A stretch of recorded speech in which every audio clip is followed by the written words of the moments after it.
এতদিনের যে গুঞ্জন ছিল সেই গুঞ্জন আজকে সত্যিকারভাবে প্রকাশ পেল।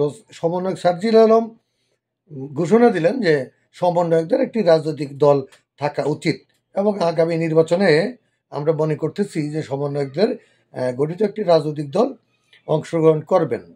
এই নিয়ে বিএনপি এবং সমন্বয়কদের মধ্যে একটু দূরত্ব আছে। আবার আন্দোলনের সময়, সেই বৈষম্য বিরোধী আন্দোলনের সময় ছাত্রদের সমন্বয়কদের যে একটি ঐক্য ছিল, সেই ঐক্যটি কিন্তু এখন নেই। হ্যাঁ, সেই সমন্বয়কদের সেই নেই। যে আন্দোলন শেষ হওয়ার পরে কিন্তু যে যার পথে হাঁটছেন। শেখ হাসিনা সরকার পতনের যে এক দফা আন্দোলন ছিল, সেই আন্দোলনের ধাঁচ শেষ। সেই থেকে এখন বেরিয়ে এসে এখন কিন্তু যে যার পথে হাঁটছেন, নির্বাচনের পথে হাঁটছেন। একটি কথা বলি, এই দেশ স্বাধীনতার পর এ দেশে আওয়ামী লীগ, বিএনপি, জাতীয় পার্টি এবং সহযোগী বাম দলগুলো আছে, জামাতে ইসলাম, ইসলামী কিছু দল ছিল, তারাই মোটামুটি রাজনীতির সাথে পরোক্ষ নির্বাচনে এসছে, নির্বাচন করেছে। এখন সমন্বয়করা একটি রাজনৈতিক দল গঠন করবেন এবং রাজনীতি আগামী সংসদ নির্বাচনে স্বভাবতই তারা অংশগ্রহণ করবেন সেই লক্ষ্যে।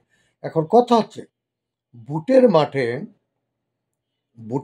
সমন্বয়কদের হিসাব কতটুকু আছে এই দেশে? বুটের মাঠের হিসাব, কারণ আগামী নির্বাচন একটি অবাধ এবং সুষ্ঠু নির্বাচন হবে, এতে কোনো ভুল নেই। সেই দিকেই সরকার কিংবা দেশের জনগণ সেটি চায় এবং সেটি হবে। যদি সেই ক্ষেত্রে যদি অবাধ এবং একটি সুষ্ঠু নির্বাচন হয়, বুটের মাঠে সমন্বয়কদের কতটুকু মূল্য আছে কিংবা কি হিসেব নিকেশ, সেটি কিন্তু একটি বড় বিষয়।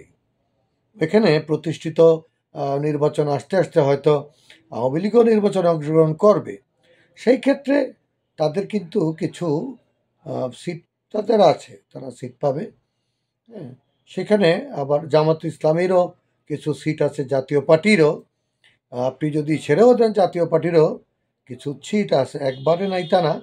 জাতীয় পার্টিরও কিন্তু রংপুরে একটা ভোট ব্যাংক আছে। আওয়ামী লীগের যে দুর্গ ছিল, যে আওয়ামী লীগ যে তাদের কিছু সিট, সেই সিটগুলো যদি তারা পায়, দেখা যাবে যে তারাও একটি অবস্থানে চলে এসছে।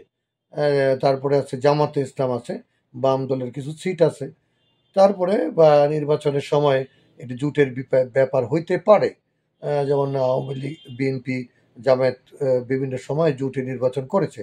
এখন যদি স্ব রাজনৈতিক দল যার যার নিজ পরিচয়ে ভোটের মাঠে আসে, সেদিক দিয়ে সমন্বয়কদের ভোটের হিসাব ঠিক কতটুকু, এখন সেটাও ভেবে দেখা দরকার। রাজনীতি একটি বিশাল ব্যাপার। রাজনীতিটা বললেই আর হয়ে যায় না।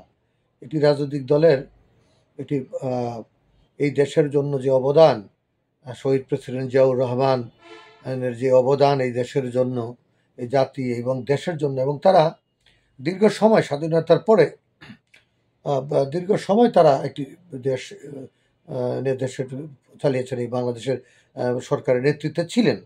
তাদের নিজস্ব একটি ঐতিহ্য আছে, তাদের নিজস্ব কিছু ব্যাপার স্যাপার আছে, কর্মসূচি আছে।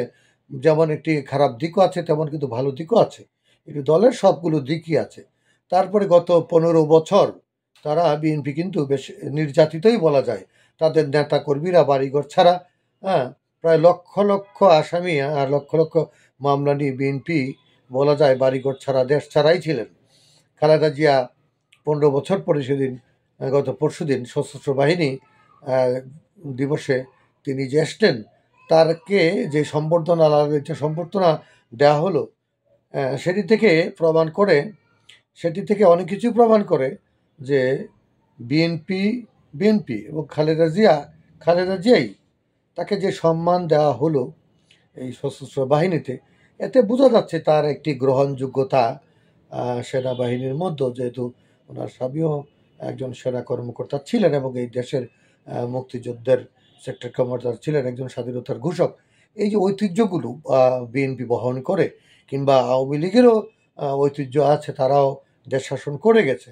তারা কিছু অপকর্মের জন্য এখন ফেসিবাদ হয়ে গেছে, তারা স্বৈরাচার করেছে। কিন্তু স্বৈরাচারী রূপ ধারণ করেছিল, তারা বিভিন্ন মামলা হামলায় পড়েছে। কিন্তু নির্বাচনের সময় যদি তারা সুযোগ পায়, তাদের কিছু ভোট সিট এবং কিছু ভোট আছে, সেটি অস্বীকার করার কোনো যুগ নেই।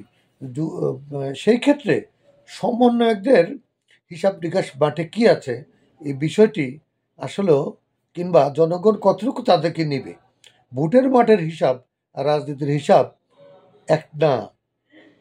এখন ওনারা উপদেষ্টা হিসেবে আছেন, উপদেষ্টা সরকারে আছেন, এখন ওনারা একটি অবস্থানে আছেন, কিন্তু ভোটের মাঠে যখন আসবেন তখন তাদের কতটুকু জনগণকে দিতে পারবেন, কিংবা জনগণের মধ্যে তারা কতটুকু ঢুকতে পারবেন, কতটুকু বোঝাতে পারবেন এদেশের জনগণকে, আপামর জনগণ। ভালো যদি তারা একটি ছাত্র বা রাজনীতি যে ইয়াং জেনারেশন, তাদের যে জেনারেশনটা, এই জেনারেশন থেকে যদি একটি ভালো অবস্থান নিয়ে দেশে তারা সরকার গঠন করতে পারে, কিংবা জনগণ তাদেরকে যদি মেনে নেয়, সেদিক ভালো একটি দিক এবং এই দেশের জন্য ভালো। কিন্তু বিএনপির মতো একটি দলকে পাঙ্গা দেওয়া, যেটা বলে পাঙ্গা দেওয়া, অর্থাৎ বিএনপির মতো একটি দলকে বিট করা অনেকটা কঠিন একটি বিষয়।